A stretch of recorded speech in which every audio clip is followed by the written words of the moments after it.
Hello and welcome back to today's episode of Caden's Take. My name is Caden, and today I am discussing a man named Michael Kopech.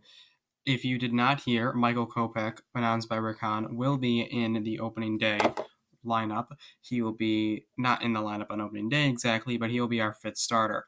So the rotation will be going 99% sure. Lucas Giolito 1, Lance Lynn 2, Dallas Keuchel 3, Dylan Cease 4, and then Michael Kopech 5. The surprising part about the Michael Kopech thing is that we thought he would get some time in the minors first.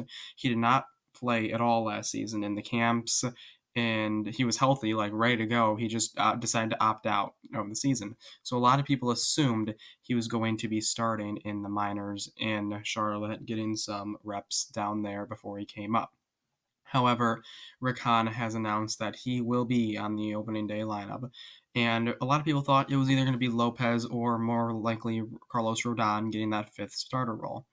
I like the Kopech move, and if this was later in the season, we still have he unless if they're pitching him a lot in spring training, which I would be fine with. He hasn't pitched since in a major league game since September of 2018. It's a while. It's almost 3 years.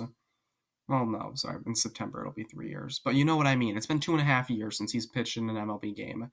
I think he needs a little bit of minor league time before before he deserves the major league time.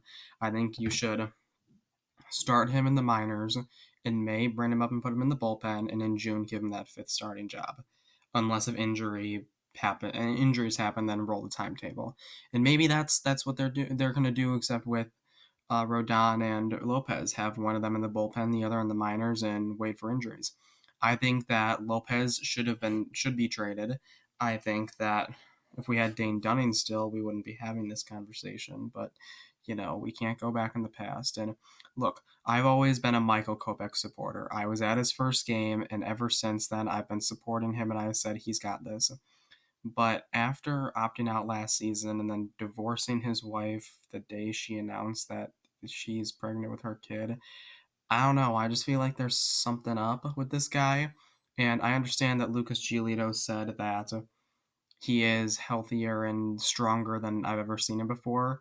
I don't know if the White Sox can fully count on him. And as much as I'm a Michael Kopech supporter and I want success from this young kid, I just don't know if he's going to be the player that we wanted and thought we were getting when we gave up Chris Sale for him.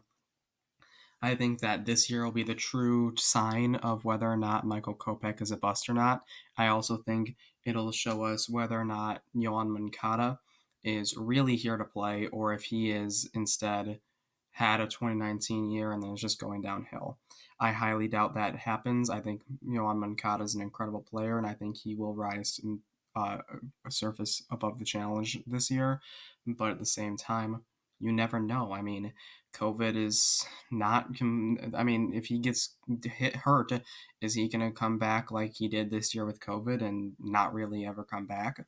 That's just my one concern with with what's his name. That's just my one concern with Moncada is that injuries are going to give him too big of setbacks that he can't play the rest of the season without if he gets injured. And with Kopech, the other main concern that I have with him is if he's still throwing those 100-mile-per-hour fastballs, is he going to get another Tommy John? I mean, he's already had one. Look at Carlos Rodon. He's had three and he's still pitching, but ever since his first one, he's gotten worse and worse and worse. Carlos Rodon in his rookie season and his second season proved why he was drafted fifth overall. Then he got the Tommy John and he didn't look as good. Then he got his third Tommy John and then he got really, really bad. And I mean, I feel bad for the guy because having three Tommy Johns is a lot on your body, but never being able to come back is the scary part about it. And I'm just afraid that maybe Kopech won't be the same pitcher and maybe his mental or whatever else is happening in his personal life is going to hold him back. So, I don't know. I'm very excited to see what Kopech has to offer for this team. I think he is a good player, and I am a Kopech supporter. I just need proof before I can fully trust this guy. Thank you very much for watching today's episode of Caden's Take. I hope you enjoyed. If you did, please hit the like button and do consider subscribing if you are new. And I hope everyone has a great rest of their days.